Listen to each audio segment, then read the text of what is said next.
Shalom, Lifehouse Family yang saya kasihi, apa kabar?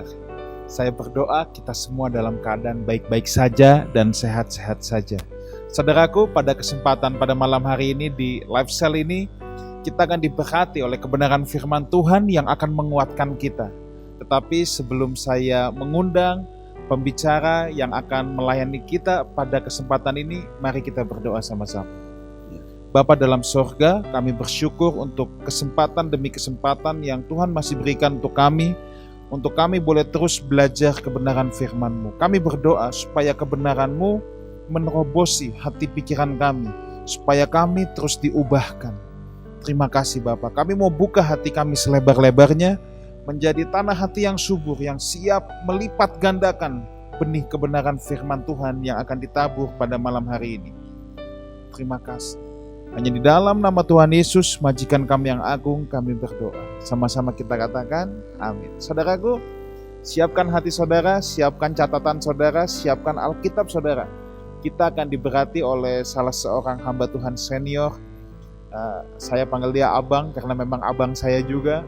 Seorang hamba Tuhan yang saya hormati, Pastor Judika Sihaloho. Saya persilahkan. Silakan Mbak, thank you. Terima kasih Pastor Wigan. Saya percaya Bapak Ibu sekalian, Lifehouse Family juga dalam keadaan baik semua, dalam keadaan sehat-sehat karena Allah yang selalu memelihara dan menjaga kita. Saudaraku, Tuhan merancang damai sejahtera bagi kita. Tuhan merancang ketenangan, Tuhan merancang kebahagiaan bagi setiap kita, anak-anaknya. Karena Dia adalah Bapa kita yang baik, saudaraku. Kalau kita membaca Alkitab kita, Kejadian pasal pertama dan pasal kedua, itu sangat jelas kita menemukan pesan demikian. Ketika Tuhan selesai mencipta, Dia berkata baik. Ketika Tuhan selesai mencipta, Dia berkata baik. Lalu di akhir ciptaannya, ya Tuhan sendiri yang mengklaim ketika Dia melihat ciptaannya, Dia menikmati ciptaannya, lalu Dia membuat sebuah statement yang luar biasa. Sungguh amat baik. Jadi jelas Bapak Ibu bahwa tidak ada rancangan kecelakaan dari Tuhan. Yang ada hanya rancangan kebahagiaan, rancangan kedamaian bagi kita semuanya, saudaraku yang dikasihi Tuhan. Kalau saya coba mendramatisir di Taman Eden saat itu, saudaraku, ya, ketika Adam sedang berjalan di pagi hari, lalu singa lewat, auman singa itu adalah sebuah auman kegembiraan atau sebuah sapaan kepada Adam. Selamat pagi Adam gitu. Misalnya aum katanya. Itu hendak menyampaikan selamat pagi Adam, betapa relasi, betapa suasana begitu indah saat itu, saudaraku yang dikasihi Tuhan. Ya, nah lalu mungkin kita bertanya, Pak kalau begitu, lalu dari mana datangnya masalah yang kita alami saat ini? Apa yang menyebabkan masalah kenapa sampai bisa ada? Dan sayalah salah seorangnya Pak yang sedang mengalami persoalan itu, sedang mengalami masalah itu. Apa Pak penyebabnya atau apa akar masalahnya? Saudaraku, masalah itu terjadi, ingat ya, bukan Tuhan yang merancang. Tapi manusia, tapi manusialah yang menjadi penyebab masalah itu ada, saudaraku yang dikasihi Tuhan. Manusialah menciptakan masalah, akar permasalahan itu semuanya berasal dari Tuhan, dari manusia, maaf. Akarnya adalah ketidaktaatan manusia kepada Tuhan. Manusia memberontak kepada Tuhan. Saudara bisa membuka di dalam Kejadian pasal 3. Disitulah mulai pemberontakan manusia kepada Tuhan, saudara. Nah, kejatuhan manusia dalam dosa ini merusak seluruh lini kehidupan. Ya, seni, sport, bisnis, hukum, semuanya rusak. Nah, kalau kita memperhatikan Kejadian pasal 4, ya Bapak Ibu dengan cermat memperhatikan Kejadian pasal 4, kalau Bapak Ibu terus membaca sampai Perjanjian Baru, yang ada kita lihat di sana betapa beragam masalah-masalah yang terjadi. Kejadian pasal 4 saja, kita telah menemukan bahwa ada sebuah persoalan pembunuhan. Kakak membunuh adik, Kain membunuh Habel. Bayangin saudaraku, tidak jauh setelah kejatuhan manusia dalam dosa, telah terjadi kisah pembunuhan. Karena apa? Iri hati, dengki. Rumah tangga pun rusak, suami mau menguasai istri, istri mau menguasai suami. Akhirnya seharusnya suami istri saling mengasihi, berubah saling mendominasi, berubah saling menguasai permasalahan, bukan? Poligami terjadi, itu Lamek yang pertama sekali menjadi bapak poligami. Padahal sejak awal satu pria, satu wanita dipersatukan dalam Tuhan. Nah itu semua akibat dosa, saudaraku. Kesombongan, masalah rumah tangga dan lain sebagainya. Jadi sekali lagi ya, penyebab masalah itu adalah manusia itu sendiri. Manusia yang jatuh dalam dosa, dia menjadi self-center, ya, berpusat pada diri sendiri, ingin dipuji, ingin dirinya saja yang dipuji, ingin dirinya yang mau dihormati saja, dilindungi dan lain sebagainya, saudaraku. Itulah manusia.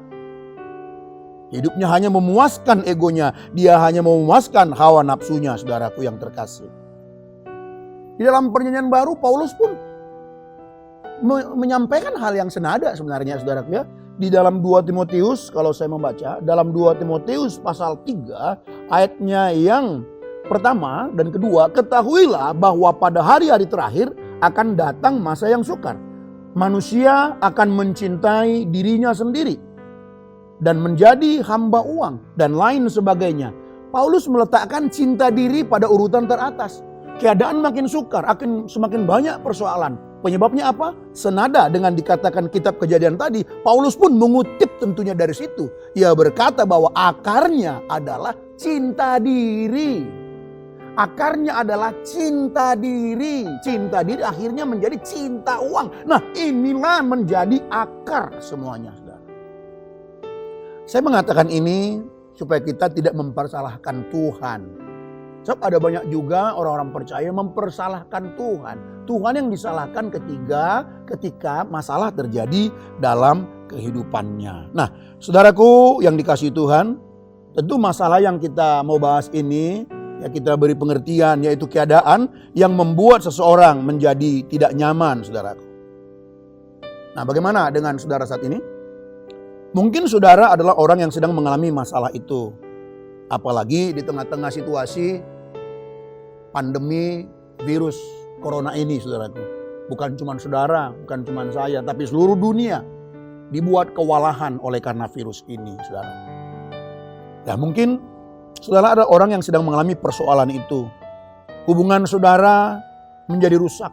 Hubungan suami istri, orang tua dengan anak, persahabatan, usaha jadi rusak. Ekonomi merosot, kesehatan merosot, dan berbagai macam lagi masalah. Dan mungkin saudara yang mendengarkan firman ini saat ini, atau mungkin saudara sendiri, Lifehouse Family, sedang mengalami persoalan itu. Nah, bagaimana jalan keluarnya? Apa yang harus kita perbuat? Apa sikap saudara? Karena memang tidak mungkin kita tidak mengalami masalah. Kita tinggal di satu dunia yang sudah bermasalah. Tidak mungkin tidak bermasalah. Siapapun kita pasti mengalami masalah. Ya, nah sekarang penting sikap kita bagaimana? Saudara sekarang sedang mengalami persoalan rumah tangga. Nah, lalu sikap saudara bagaimana? Saudara sekarang mungkin sedang mengalami permasalahan ekonomi, kesehatan. Sikap saudara bagaimana? Nah, saudaraku yang dikasihi Tuhan, tentu tidak mudah di dalam menyelesaikan masalah-masalah yang kita alami. Nah, pada kesempatan ini saudaraku, di dalam menyelesaikan persoalan-persoalan yang kita alami, saya mengajak Bapak Ibu untuk membagi menjadi 2 bagian dulu. Apa itu? Kita coba lihat jenis masalahnya. Nah, jadi kita seperti seorang dokter, coba kita lihat jenis masalahnya. Ada 2 jenis masalah yang saya coba sharingkan supaya nanti kita bisa melihat bagaimana kita menyikapi untuk menemukan jalan keluarnya. Nah, yang pertama masalah yang disebabkan oleh diri sendiri. Jadi seseorang atau saudara punya masalah, misalnya saudara sekarang punya masalah rumah tangga. Coba lihat. Atau masalah yang lain, coba lihat. Apakah itu masalah saudara sendiri yang membuat? Misalnya persoalan rumah tangga misalnya terjadi karena disebabkan oleh diri sendiri, misalnya begini.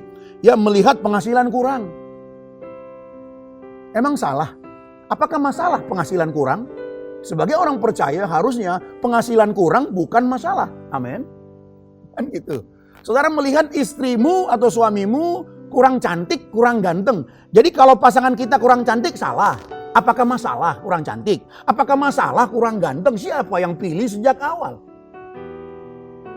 Tapi pada kenyataannya ini menjadi masalah. Banyak orang ini bisa menjadi masalah. Ketika dia melihat pasangannya kurang cantik, akhirnya apa? Muncul hasrat untuk mencari yang lebih cantik. Jadi masalah. Harusnya kurang cantik itu nggak masalah. Harusnya. Tapi kenyataannya mungkin Bapak Ibu salah satu orangnya. Penghasilan kurang. Harusnya tidak masalah. Tapi karena saudara membuat selalu perhitungan-perhitungan, tidak menyikapi dengan baik, akhirnya kurang ini, jadi bermasalah saudaraku. Itu yang saya maksud, masalah yang kita alami disebabkan oleh diri sendiri.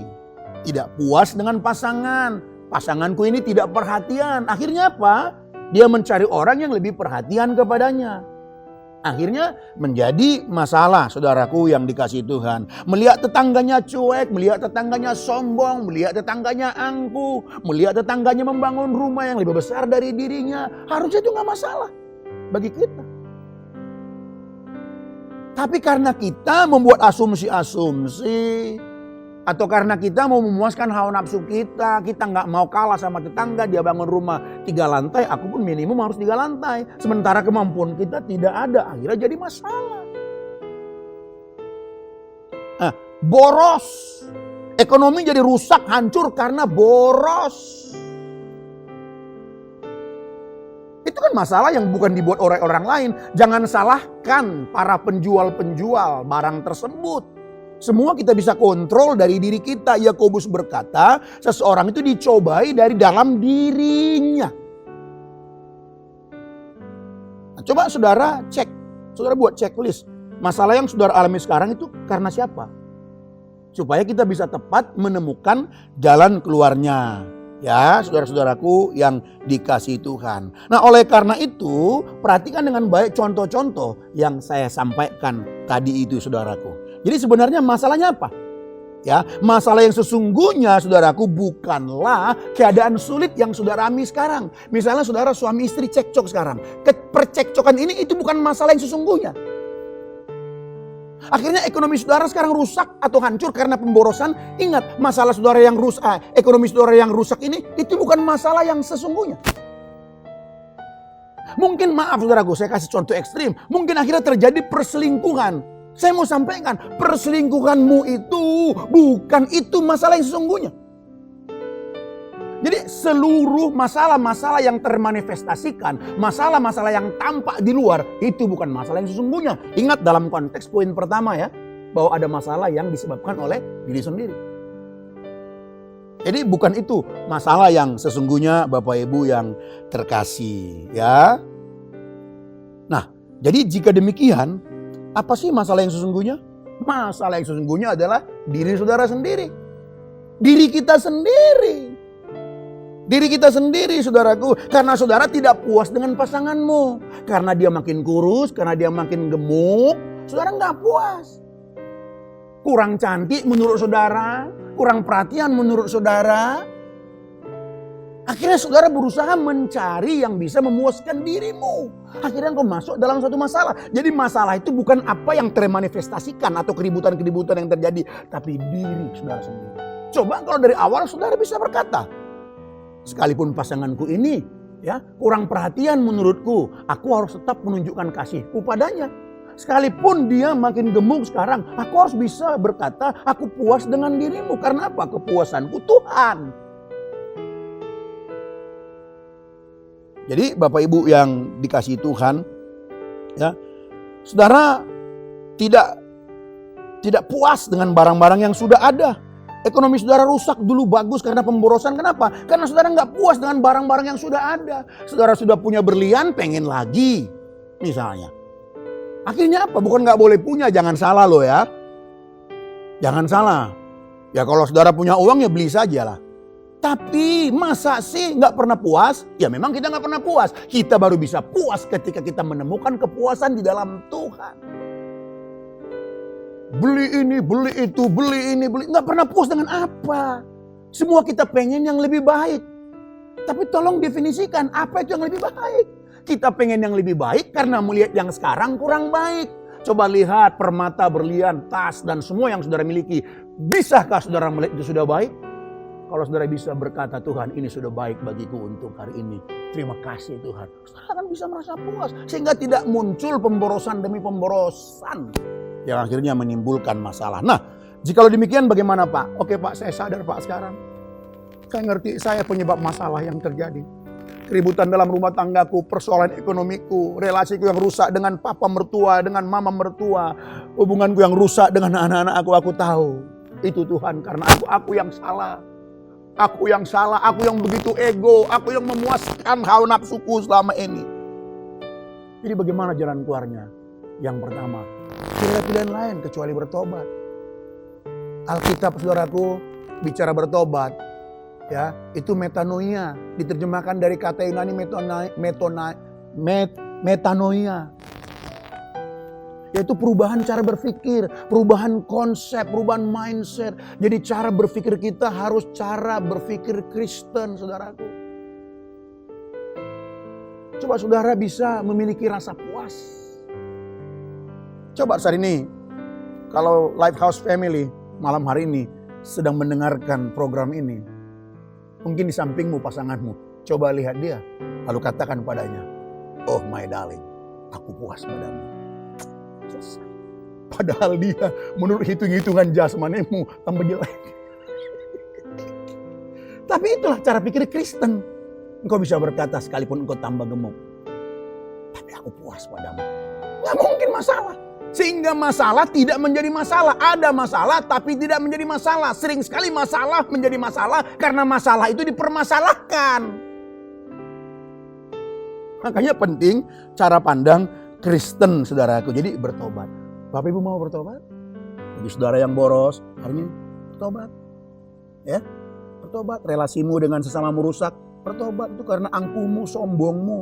Mungkin karena engkau lebih kaya, lalu engkau susah bergaul, akhirnya terjadi permusuhan. Bertobat. Metanoia. Perubahan cara berpikir. Hancurkan egomu, datang kepada Tuhan. Tuhan, ini aku Tuhan. Ini aku ya Tuhan. Rendahkan hatimu dengan remuk hati, datang kepada Tuhan. Tuhan, tolong aku. Saudaraku, saya gak percaya loh Tuhan gak tolong kita. Kita yang anaknya, dia Bapak kita. Masa sih Bapak kita gak mau tolong kita? Asal saudara mau melakukan pertobatan dengan hati yang remuk, dengan kerendahan hati saudara tersungkur. Masakan Tuhan tidak tolong saudara? Ingat, sejak awal tadi saya katakan bahwa Allah merancangkan kebahagiaan bagi kita. Allah merancangkan kedamaian bagi kita. Dan Tuhan mau agar saudara mengalami kebahagiaan itu. Ya. Nah, jadi saudara-saudaraku yang dikasihi Tuhan Yesus Kristus, oleh sebab itu milikilah rasa cukup. Bersyukurlah. Bersyukurlah. Kedepannya bersyukurlah. Itulah jalan keluar penyelesaian masalah yang pertama ini. Kalau masalah itu terjadi karena saudara sendiri yang membuat masalahnya terjadi. Ya. Nah, saudara-saudaraku, satu ayat saya bacakan lagi kepada kita supaya makin menangkap pesan bagian pertama ini. Dari Amsal 30, ini satu ayat yang selalu menggetarkan hati saya kalau saya membaca ini ulang-ulang. Udah sering sekali, puluhan kali ayat ini saya baca. Tapi saya gak pernah bosan membaca bagian ini. Nah, saya baca ya. Amsal 30 ayat 8 dan 9. Jauhkanlah daripadaku kecurangan dan kebohongan. Jangan berikan kepadaku kemiskinan atau kekayaan. Berikanlah aku menikmati makanan yang menjadi bagianku. Supaya kalau aku kenyang, aku tidak menyangkal namamu. Dan berkata, siapa Tuhan itu? Atau kalau aku miskin, aku mencuri dan mencemarkan nama Allah. Luar biasa saudaraku. Kalau saya ringkas dengan kalimat saya, ya, doa yang disampaikan ini saudaraku, Agur ini yang nulis. Doanya begini, Tuhan, aku tidak minta kaya ya Tuhan. Aku juga gak minta miskin. Jadi sangat jujur, sangat fair. Siapa sih yang mau miskin? Tapi dia berkata, Tuhan, berikanlah aku ya Tuhan apa yang pas untukku. Berikanlah aku apa yang tepat bagiku untuk kunikmati. Supaya Tuhan, kalau satu kali Tuhan berkati aku kaya, aku gak jadi sombong ya Tuhan. Kalaupun sekarang aku masih miskin, aku tidak mencuri karena lapar yang kualami. Coba saudaraku, hebat sekali ini. Jadi ayat ini ya hendak mengatakan kepada kita bahwa soal kaya atau miskin itu bukan masalah ya. Jadi saudara yang kurang ekonomi sekarang melihat yang kaya jangan jadi masalah. Karena kaya ataupun miskin bukan masalah. Yang paling penting kita kaya tidak berdosa, kita miskin tidak berdosa. Ya semoga Bapak Ibu Lifehouse Family yang mendengarkan firman ini dengan rendah hati mau menerimanya dan segera untuk melakukannya. Pastikan, pasti saudara akan diubahkan Tuhan. Nah yang kedua, masalah yang disebabkan oleh orang lain. Jadi penanganannya pasti berbeda. Masalah yang kita sebabkan sendiri, masalah yang disebabkan oleh orang lain, penanganannya pasti berbeda, saudara-saudaraku yang dikasihi Tuhan Yesus Kristus. Apa itu contoh masalah yang disebabkan oleh orang lain? Misalnya, saudara dikhianati. Saudara bagus dengan dia, saudara baik dengan dia. Tapi saudara dikhianati, saudara dijahati. Saudara mungkin bahkan dirampok, saudara ditipu, saudara disakiti. Saya pun pernah mengalami hal itu, saudara. Satu kali saya disakiti oleh seseorang, jujur, sakit luar biasa. Ya, saudara bisalah menilai saya bahwa saya subjektif, tapi saya mengatakan sejujur-jujurnya.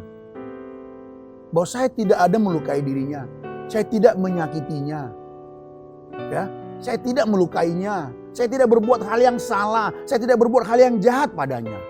Tetapi dia mendengarkan apa kata-kata orang sehingga dia begitu tega menjahatin saya, memperlakukan saya yang tidak pantas begitu.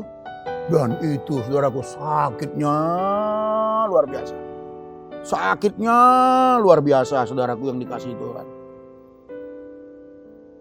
Dalam konteks kependetaan, ya, saya saat itu sudah pendeta pembantu lah namanya. Jadi sudah pendeta loh. Saya mengaku jujur ya, 4 bulan loh saya baru bisa menyelesaikan persoalan itu. Saya berjalan kemana teringat terus. Sehingga saya jadi rusak. Saya berkhotbah juga, saudara-saudaraku, saya ngomong begitu. Nurani saya udah menuduh, saudara-saudaraku, kamu aja belum bisa selesaikan persoalanmu. Kita harus mengasihi, gitu di dalam hati, saudara. Itu menjadi sebuah persoalan bagiku. Dan tentu ada banyak persoalan-persoalan yang kita alami disebabkan oleh orang lain. Bukan disebabkan oleh kita, saudaraku yang dikasihi Tuhan. Nah, terkait dengan hal ini bagaimana kita menyelesaikannya? Bagaimana kita bisa menyelesaikannya, saudaraku? Penyelesaian persoalan-persoalan seperti ini, saudaraku, dimulai dari langkah memaafkan mereka. Memaafkan mereka. Sakit. Tuhan kok yang berkata, ya, Tuhan kok yang berkata agar kita memaafkan orang lain, agar kita mengampuni orang lain yang bersalah kepada kita. Bahkan Tuhan ada sedikit nada mengancam, saudaraku, ada. Di dalam Matius pasal yang ke-6 itu Tuhan sedikit dengan memberikan nada mengancam. Kalau engkau tidak mengampuni saudaramu, maka aku pun tidak mengampuni engkau. Tuh bayangin. Makanya tadi saya berkata dalam tanda petik ada sedikit nada mengancam dari Tuhan. Jadi kalau kita tersakiti akhirnya kita punya persoalan. Orang lain mengkhianati kita, usaha kita pun jadi rusak, saudaraku. Langkah pertamanya untuk penyelesaian masalah-masalah seperti ini adalah mari kita memaafkan mereka. Berat sekali memaafkan itu.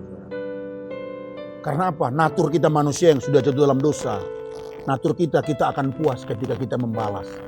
Padahal ketika kita membalas tidak akan pernah ada rasa puas. Mohonkanlah kepada Tuhan. Tuhan, aku mau memaafkannya, tapi aku tidak mampu. Persis seperti pengalaman saya tadi itu. Merusak seluruh kehidupan saya. Waktu saya berdoa saya juga dituduh. Waktu saya sharing saya dituduh. Waktu saya berkhotbah saya dituduh oleh nurani saya sendiri, saudaraku.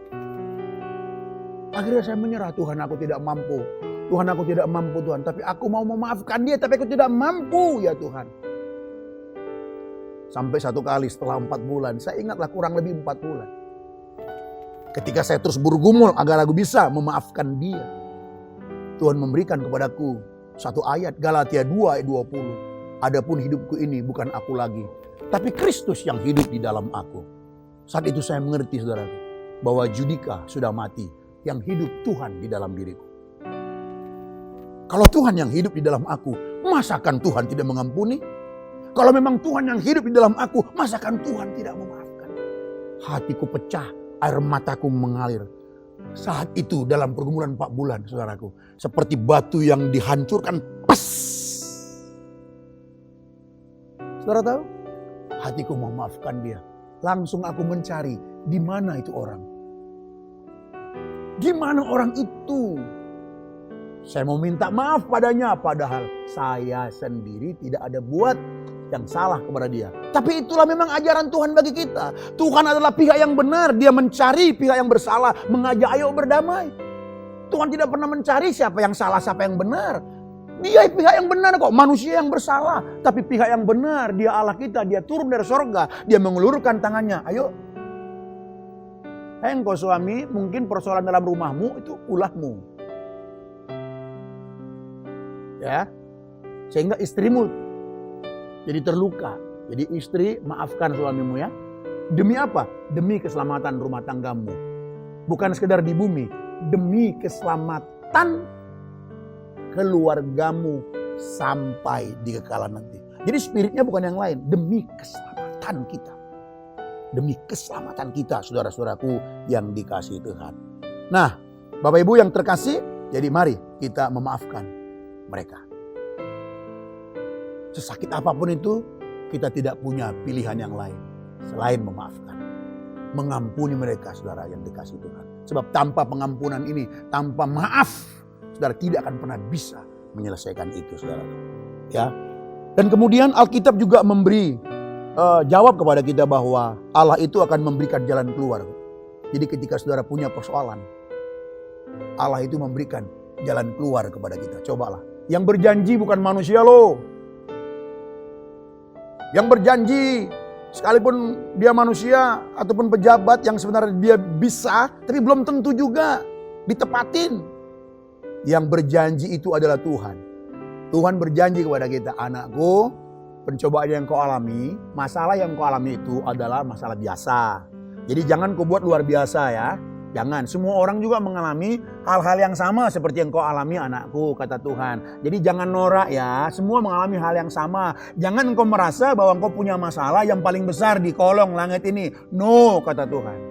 Pahami itu, supaya engkau bisa dibebaskan dari persoalanmu. Lalu kemudian Tuhan berkata, aku Tuhanmu tidak mengizinkan itu lebih dari kekuatanmu. Dan ingat, kata Tuhan, aku memberikan jalan keluar padamu. Saudara percaya itu? Itu persoalannya. Kalau saudara nggak percaya, repot.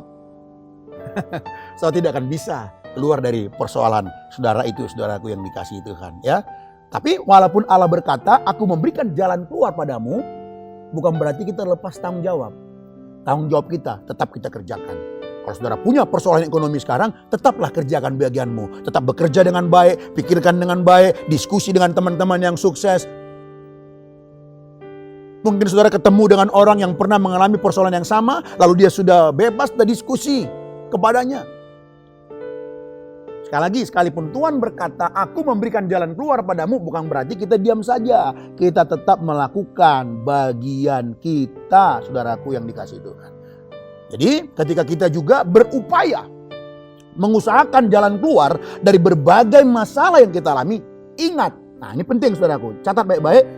Ingat, kita memang harus berusaha untuk keluar dari persoalan kita itu juga karena bagian daripada tanggung jawab kita. Tapi ingat, hal itu bukan sekedar supaya semata-mata kita terlepas dari masalah.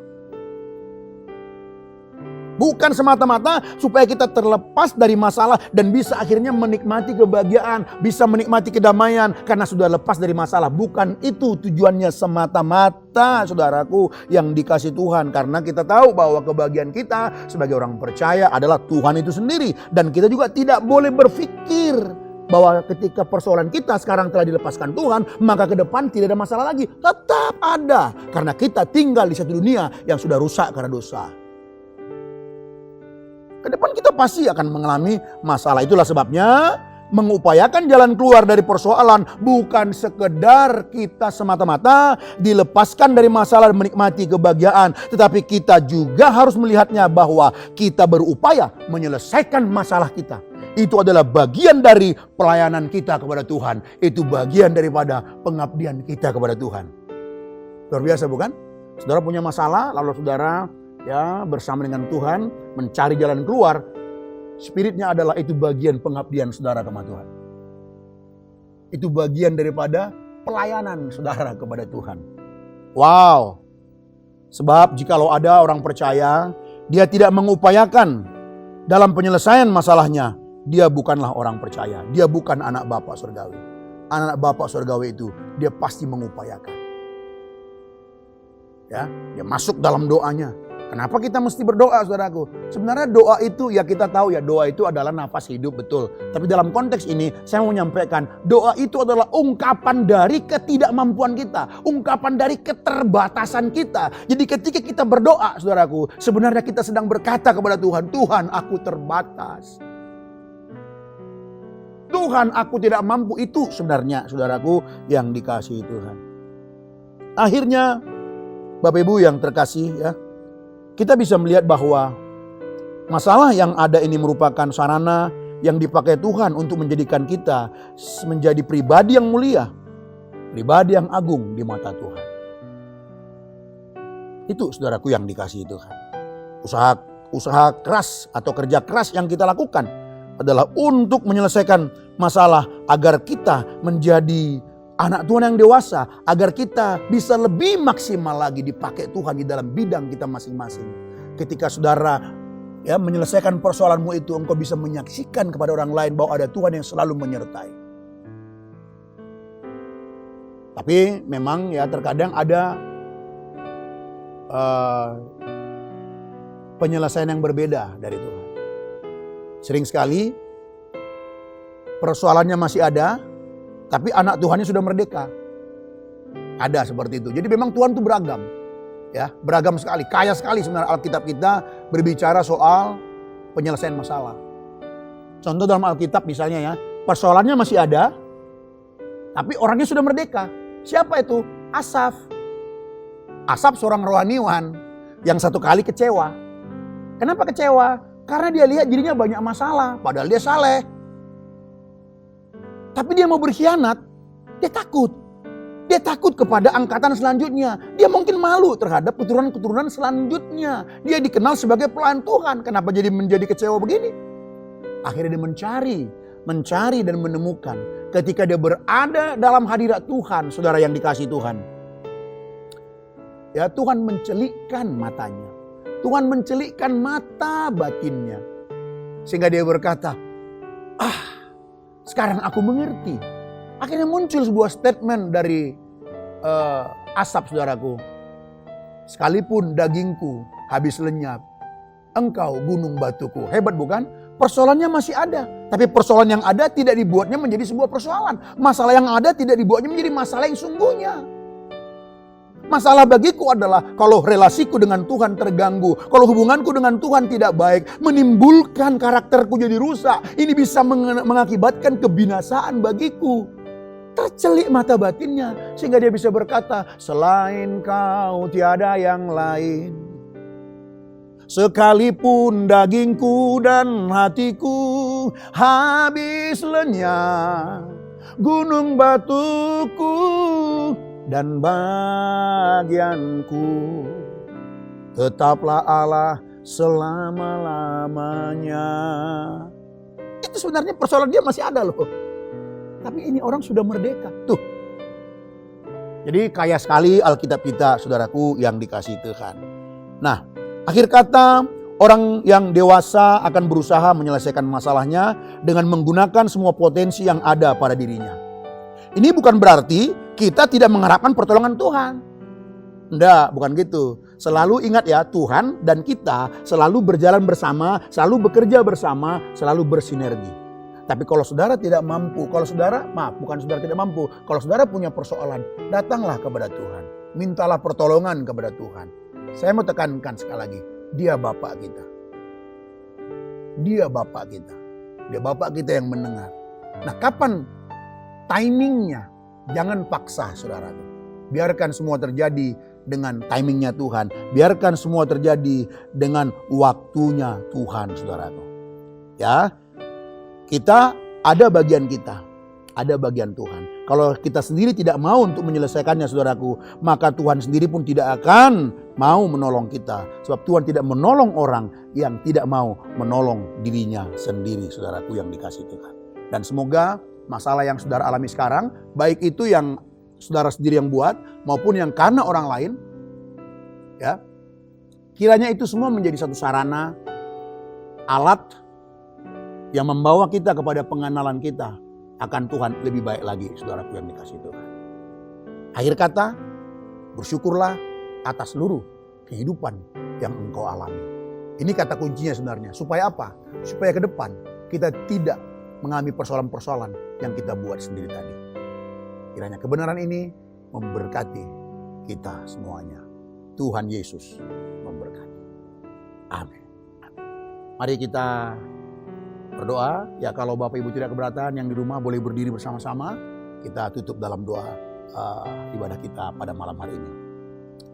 Bapa di surga, terima kasih buat kebenaran firman-Mu yang telah Engkau sampaikan sendiri melalui anak-Mu ini kepada kami semuanya ya Tuhan.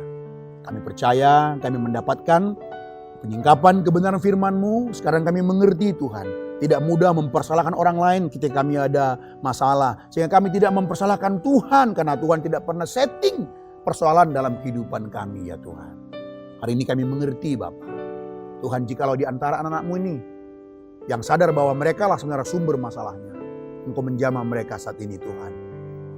Tolonglah ya Tuhan, di dalam nama Tuhan Yesus Kristus. Pulihkan rumah tangga mereka, pulihkan ekonomi mereka semuanya. Mereka pun melakukan bagian mereka.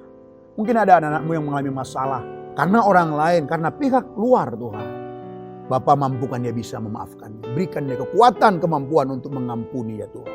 Sehingga sungguh keluarga kami semuanya dipulihkan, diberkati oleh Tuhan. Keluarga kami menjadi satu keluarga yang memuliakan Tuhan. Diberkatilah Lifehouse Family, diberkati Bapak Gembala kami, Pastor Wigan dan seluruh tim yang boleh melayani. Biarlah mereka selalu dipakai Tuhan. Terpujilah nama-Mu Bapa. Bapak Ibu yang terkasih, usailah sudah ibadah kita. Terimalah segala berkat dari Allah Bapa di sorga. Cinta kasih dan rahmat dari Tuhan Yesus Kristus. Bimbingan tuntunan yang manis dari Allah Roh Kudus akan terus menyertai kita mulai hari ini sampai selama-lamanya. Amin.